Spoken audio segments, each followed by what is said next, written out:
A former city councilman is joining the race to represent South Lubbock. You may remember we told you last week District 4 Councilman Braden Rose is resigning, citing a need to focus on family. But this man, Gary Boren, last served on the council more than 20 years ago. He says he's running again.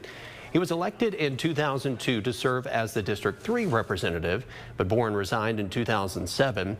The Lubbock native is touting what he says is leadership experience in business and public service.